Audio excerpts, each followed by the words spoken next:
সত্যি বলছো সোনা, তুমি আমাকে আর মারবা না? ও গো সোনা, উড়ো না, চলো না একটু ঘুরে আসি। অনেক দিন হয়েছে তো ঘুরি নাই। চলো না আজকে একটু ঘুরে আসি, মনটা ভালো লাগতেছে না। চলো একটু পার্কে যাই। কালকে যে রাত্রে আমারে মারছিলা মনে ছিল না?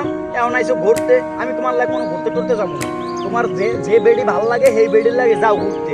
আমার যে কালকে রাত্রে পিটাইলা কুত্তার মতো, এই সময় তোমার মনে ছিল না?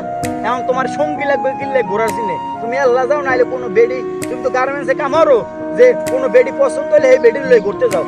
আমি তোমার লাগে ঘুরতে যাইতে পারবো না।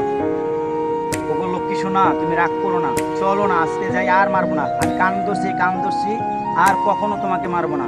তোমার সব সময় আমি সুখী রাখবো, কখনো তোমাকে আর মারামারি করবো না। সত্যি বলছো সোনা, তুমি আমাকে আর মারবা না? আচ্ছা, না মরলে তোমার এবার আমি মাফ করে দিলাম, হ্যাঁ। কিন্তু আসলে মেয়েদের গায়ে হাত তুলতে হয় না, মেয়েরা হচ্ছে কি জানো, একদম এই কাচের পুতুলের মতো। কাচের পুতুল পড়লে যে ভাঙে যায়, এরকমের। আর মেয়েরা হচ্ছে একটা ফুল, ফুলের গায়ে আঘাত দিতে হয় না, ঠিক আছে? আর তুমি যখন বুঝতে পারছো, তোমার নিজের ভুল যখন বুঝতে পারছো, ঠিক আছে, আমি তোমাকে মাফ করে দিলাম। ঠিক আছে, তুমি কোথায় যাবো? চলো, তোমার সাথে আমি যাবো ঘুরতে।